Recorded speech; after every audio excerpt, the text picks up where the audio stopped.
Bismillahirrahmanirrahim. Friends, we are going to talk about today about England versus India, the first test match.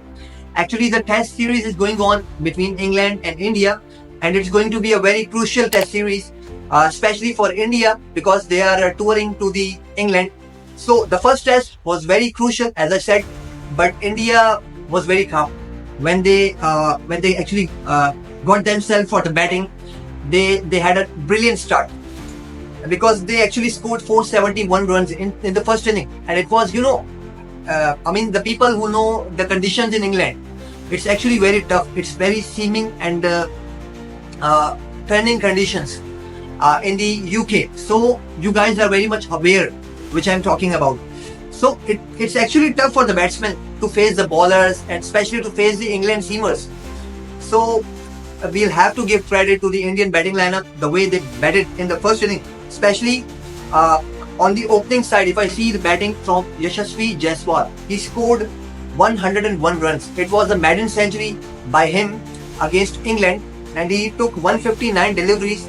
He scored 16 fours and a 6. It was really an amazing inning from his side. Then KL Rahul, he missed to get the half century in the first inning, although he scored 42 runs, and it was a quick inning from his side. Not really quick, but he was going with the pace. Then we'll have to talk about Shubman Gill and Rishabh Pant. They both batted really superbly. Shubman Gill, who scored 147 runs, it was really impressive to see him because lots of people were saying that he's the replacement for Virat Kohli, and the way he batted, he's surely the replacement for the Virat Kohli. Although Virat Kohli is a legend, he's a king. Nobody can replace him, but still, if you see any kind of replacement, in the longer phase, then Shubman Gill is definitely the man. He was very calm, he was very composed. The way he batted, he scored 147 runs, as I said, took 227 deliveries, 19 fours, and a one magnificent 6. Aside him, Rishabh Pant. We'll have to talk about Rishabh Pant, who actually scored 134 runs, and he batted really nicely in the first inning. So this is how India were managed to score 471 runs. Although at one stage it was looking like that India will very easily score 500 plus runs, but then England bowlers actually came back strongly, and then they took the wickets in the later part of the innings. So that's how they actually stopped India to manage to score only 471 runs.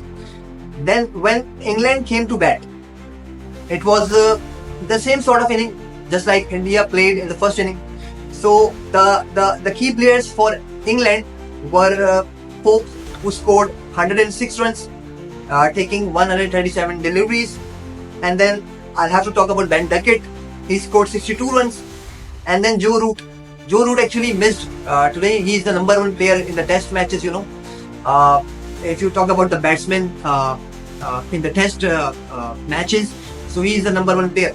But he actually वो थोड़ा सा miss कर गए थे. उन्होंने 28 run सिर्फ बनाए पहली इनिंग्स में, और वो जल्दी आउट हो गए थे. इसके अलावा हैरी ब्रूक, उनके लिए मुझे बहुत ही ज्यादा अफसोस हुआ. उन्होंने 99 रन किए दोस्तों, 1 रन से शॉर्ट थे वो. और आपको पता है कि अगर टेस्ट क्रिकेट में कोई अपनी सेंचुरी मिस कर जाए, वो भी सिर्फ 1 या 2 रन से, तो काफी बुरा और काफी बड़ा सेटबैक होता है ये बैट्समैन के लिए. और मुझे मतलब मैं इस चीज के लिए काफी श्योर हूँ कि हैरी ब्रूक के लिए इनको काफी टाइम तक ये चीज याद रहेगी कि यार काश वो 1 रन में बना लेता, तो वो जो सेंचुरी का जो लैंडमार्क था ना, वो मेरे करियर में ऐड हो जाता, मेरे स्टैट्स में ऐड हो जाता. वो चीज उनको काफी ज्यादा, उसको मिस भी करेंगे. और खैर, अब तो टाइम गुजर चुका. अब क्या कह सकते हैं, हमें भी बहुत अफसोस है हैरी ब्रूक के लिए. साथ साथ और अगर बैटिंग लाइनअप को देखें ना, तो ज्यादातर किसी ने साथ नहीं दिया उनका. बस एक स्मिथ थे जिन्होंने 40 रन बनाए, और इस तरह से इंग्लैंड जो थी 465 रन कर सकी पहली इनिंग में, और वो ऑल आउट हो गई. अच्छा, इंडिया की अगर बॉलिंग लाइनअप को देखें तो बॉलिंग लाइन में सिर्फ एक ही बंदा है जो छाया रहता है इंडिया की तरफ से. आप हर टेस्ट सीरीज देखें, अगर जहां जहां जसप्रीत बुमराह मौजूद होते हैं, वो वहां विकेट लेते हैं. 5 विकेट लिए उन्होंने, 5 विकेट हॉल था उनके लिए, और 83 रन उन्होंने दिए. इकोनॉमी भी बहुत बेहतरीन था, 3.36 का था उनका. गालिबन तकरीबन तकरीबन 25 ओवर्स किए जसप्रीत बुमराह ने, और मैं काफी ज्यादा अप्रिशिएट करूंगा जसप्रीत बुमराह को, क्योंकि ये एक लीथल वेपन है इंडिया के पास। अगर बॉलिंग लाइनअप को देखें ना, तो इसके साथ साथ ना कोई और बॉलर इतनी अच्छी अचीवमेंट, इतनी अच्छी स्टैट्स, इतनी अच्छी परफॉर्मेंसेस के साथ नजर नहीं आता जैसे जसप्रीत बुमराह है। उनके करीब करीब भी कोई नहीं है, और वो आपको पता है कि वो वर्ल्ड नंबर 1 बॉलर है और इंडिया के पास मौजूद है, तो इंडिया के लिए भी काफी ज्यादा ये खुशाइंद है, और मतलब जो उनके फैंस हैं उनके लिए भी काफी ज्यादा खुशाइंद है। तो भाई जसप्रीत बुमराह ही थे जिन्होंने थोड़ा थ्रेट किया इंग्लैंड को पहली इनिंग में, और उन्होंने ही थोड़ा बहुत रुका, वरना इंग्लैंड आराम से आगे निकल सकता था। दोबारा इंडिया की बैटिंग अभी चल रही है, अभी बैटिंग खत्म नहीं हुई इंडिया की, जो कि सेकंड इनिंग में है, और इंडिया दोबारा से बहुत अच्छा जा रही है। और मजे की बात यह है कि आपको मैंने बताया कि पहली इनिंग में जायसवाल ने सेंचुरी की, इस इनिंग में वो मिस हो गए, लेकिन केएल राहुल जो कि ओपनर आए थे उनके साथ उन्होंने इस बार सेंचुरी लगाया।